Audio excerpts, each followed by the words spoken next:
যখন মানুষ সবকিছু সহ্য করতে করতে একটা সময় চুপচাপ থাকতে শিখে যায় আর নিজের অধিকারের কথাটুকু বলা বন্ধ করে দেয়, তখন বুঝে নিও এমন অনেক কিছুই তার ভিতরে দাফন করে রেখেছে। ঘুমিয়ে যাও, তুমি যার জন্য অপেক্ষা করছো সে আর এখন তোমার না, সে আর ফিরবে না। তার যদি ফেরারই হতো তাহলে আর চলে যেত না। বাস্তবতা মেনে নিতে শিখো। ঘুমিয়ে যাও, প্লিজ ঘুমিয়ে যাও। বিশ্বাসের কথা বলছেন, আমি তো তাকে হৃদয় খুলে বিশ্বাস করেছিলাম। যার চোখে পানি দেখেছি আমার কষ্টে, সে আরো নিখুঁতভাবে ঠকিয়েছে আমাকে। কাকে বিশ্বাস করব?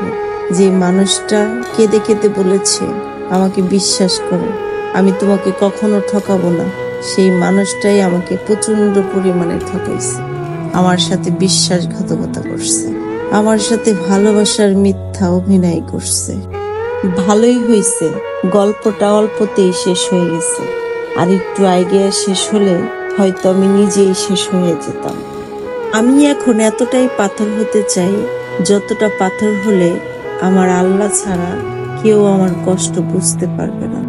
এত আপন মানুষ দিয়ে কি হবে যদি কেউ প্রয়োজন ছাড়া মনেই না করে। প্রথমবার যারা মন থেকে ভালোবাসছিলাম সে পুরো দাফন কাফন করে থুয়ে গেছে। দ্বিতীয়বার যার হাতটা ধরছিলাম সে মাটি দিয়ে থুয়ে গেছে। আমার জীবনে অনেক বড় শিক্ষা হয়েছে, আর কারো ভালোবাসার প্রয়োজন নেই।